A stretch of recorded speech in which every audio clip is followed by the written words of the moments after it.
My happy married life didn't last long. We have been married 2 years.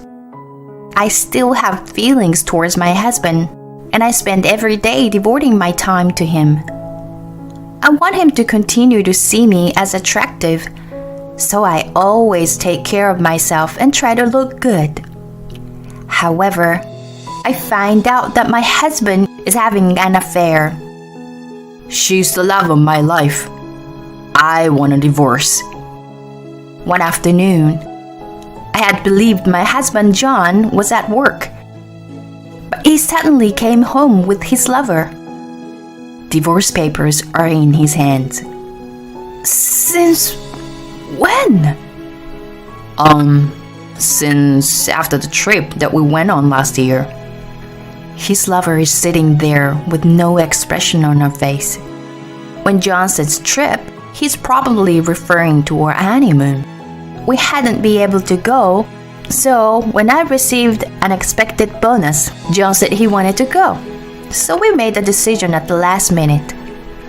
Of course, I was the one that paid for it. According to John, his ex-girlfriend and current lover reached out to him during our honeymoon. And that is when he realized he still had feelings for her. What on earth are you talking about? We were on our honeymoon. There's no point saying that now. I love her. She needs me too. It's just we were a little late in realizing how we feel about each other. I do like you, but she's the one that I truly love. You've got to understand. How can I? How did he think I would sign the divorce papers? What about how I feel? John sighs as if he doesn't know what to do and says, You find someone better. You probably don't want to stay in this house anymore either. We'll live here. So you pack your stuff and leave in about a week. It's as if he doesn't want anything to do with me anymore.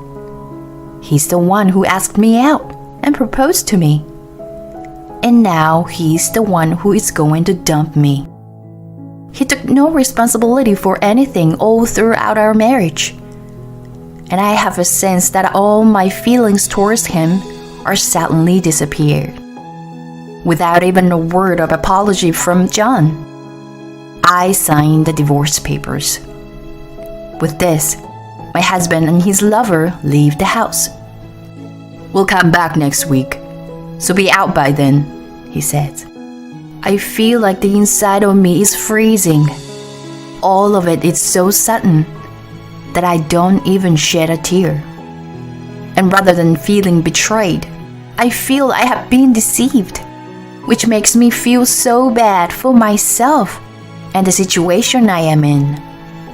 The next day, I asked a friend to help gather all my belongings and return to my parents' house. Because I work as a nurse, while John is not paid so well at his company, I was the one paying most of the living expenses.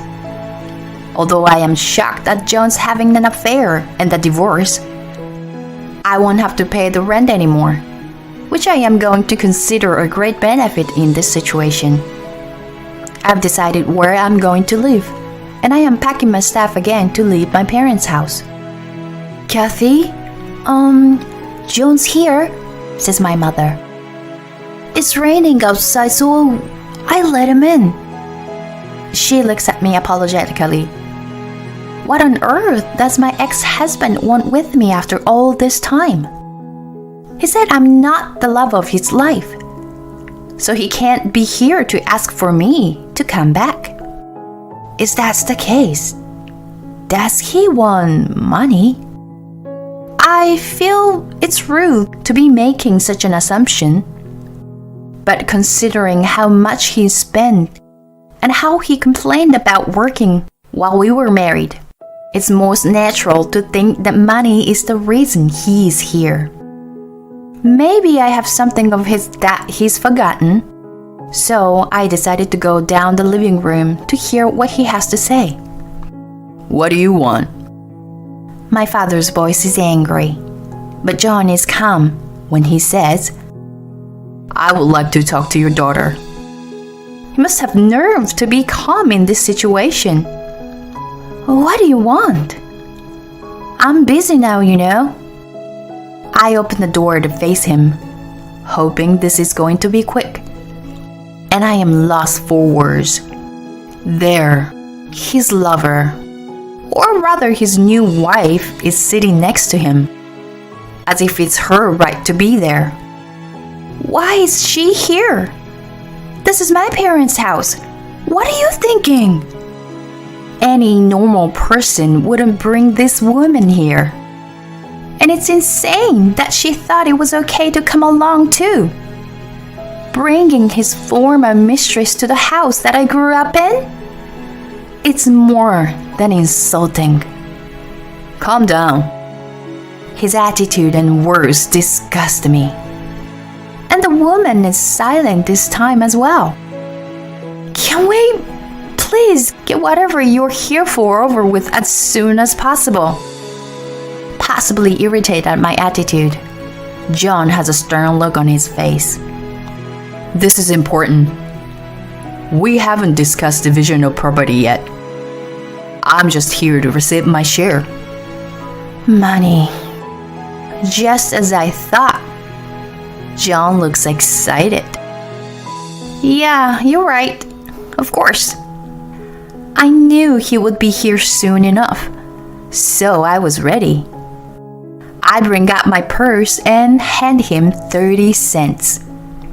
Here, this is your share. What? John and his new wife stare at the 3 dimes placed on the palm of his hand. What is this? He thrusts the coins on the floor.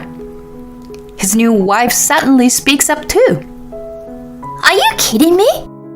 You can't call this property. Quit fooling around. They are both red in the face. That's all the savings that we have left. John must have thought there was more.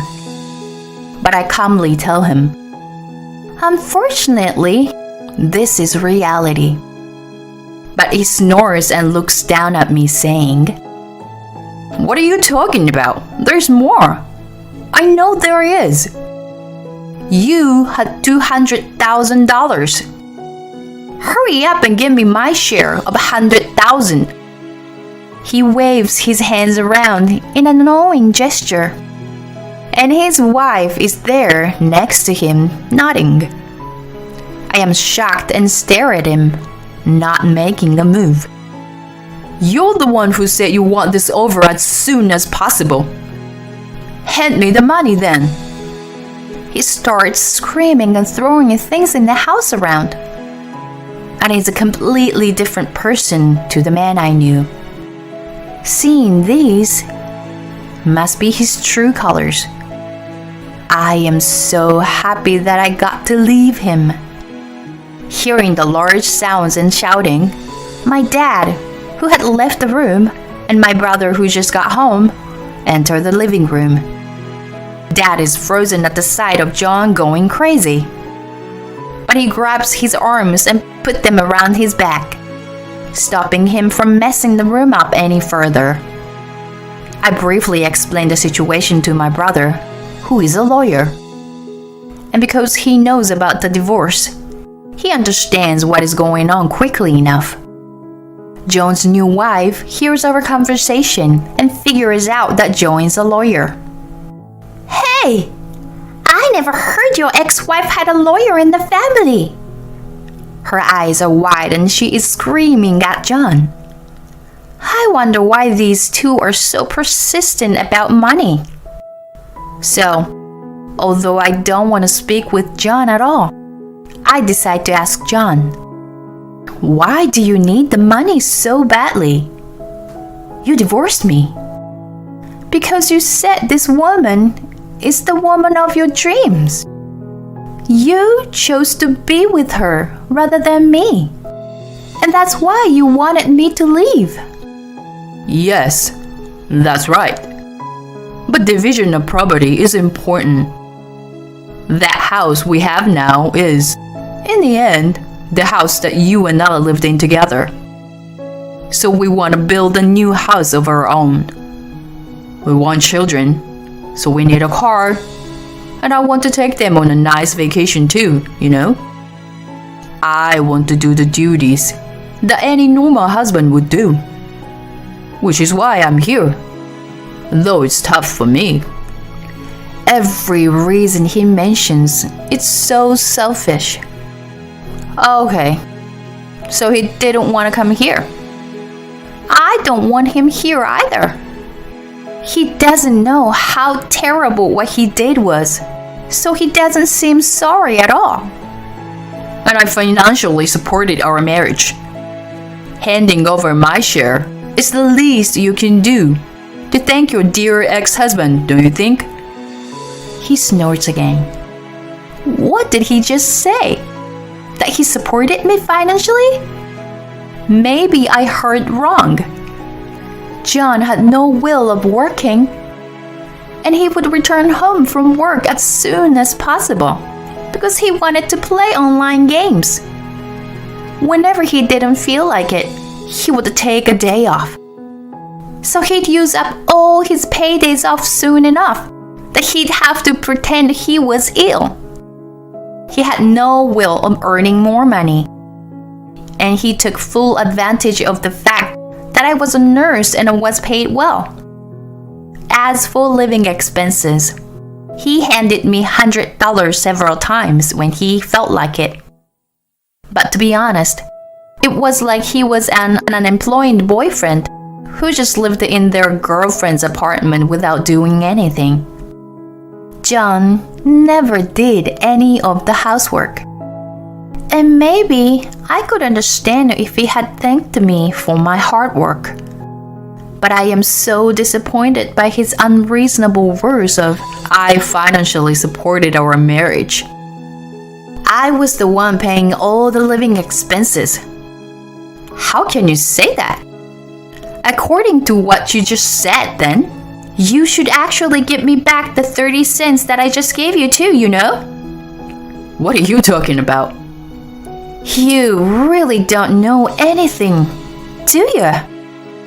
Mrs., you too.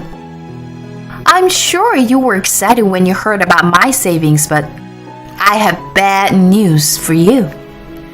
I am still calm, and John and his wife glare at me. From here, my brother speaks on my behalf. Excuse me. I'm Henry Thompson, and I'm a lawyer. Please allow me to explain on behalf of my sister. Only the savings made by the couple while they were married are subject to division of property. This means that any money saved up before the marriage is not. My sister saved up the $200,000 before marriage, which means that it is her own property and cannot be divided between the two of you. You only had 60 cents left in your share account. Therefore, your share is half of that, which is 30 cents. There is no point complaining about this amount. It seems my sister was saving up for your future, but I believe you spent it all on your lady sitting next to you. Henry says all this very calmly, and John and his wife are shocked. But he tries to strike back though. What I just said, I said as Catherine's brother. But please allow me to speak now as her attorney. My client has requested you pay her a compensation. Why have you not made this payment? Exactly. I had requested the compensation, but John had only paid me partially. And I wondered why the rest of my payment had not been made yet. That is why I officially asked my brother to step in between us. My actual lawyer is his colleague, but we had not expected John to come here today. So, Henry is acting on my lawyer's behalf. With Henry's razor-sharp gaze and words, John and his wife turned silent. "You asked for your share. Since you were the one who had an affair, you were the cause of the divorce. I do not believe it makes sense for you to ask for any amount. It seems you were spending all the money that my sister had been saving up for the two of you too. And my sister's request is that you return the total amount that you owe her, as well as paying the compensation." "That's impossible." Honey, let's stop this. We can't push this any further. John is standing up and kicking the table, and his wife tries to hold him down. When Henry will not budge and mentions the word court, it seems John has given up and he starts speaking the truth. After the divorce, it seems he was fired.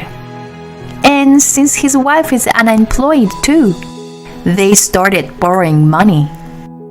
As a result, they now have so much debt that they can't pay the compensation.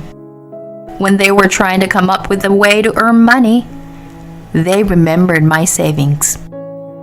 They thought I would give them half the amount if they mentioned division property.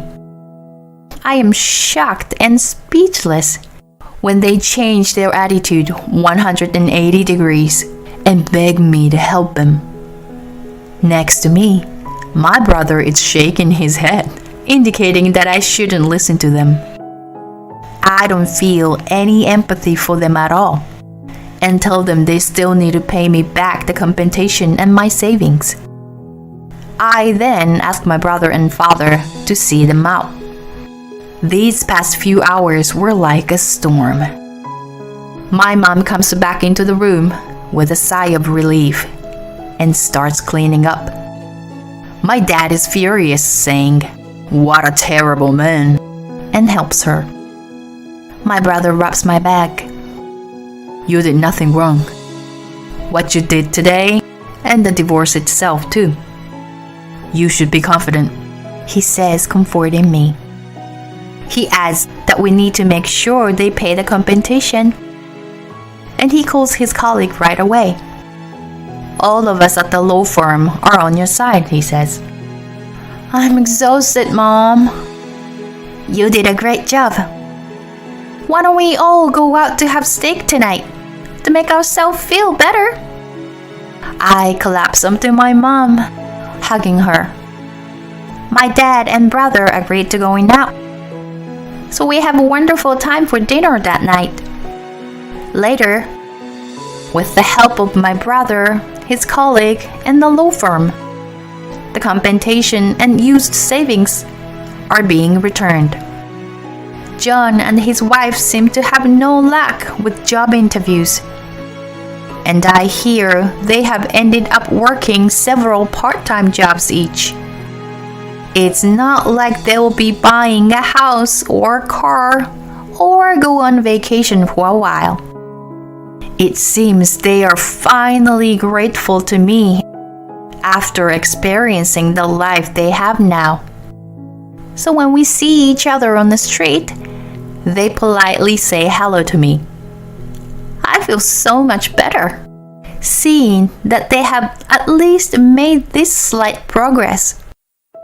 As for me, I am currently in a steady relationship with the attorney that worked for me on this case. Henry is happy, saying that this man is perfect for me. 1 year after the divorce, I am thinking to introduce my new boyfriend to my parents soon. I am sure they will be very happy for me. The reason why I feel this way is because when my ex-husband mentioned the love of his life, I didn't really understand what he was saying. But now, I feel that maybe this man truly is the love of my life.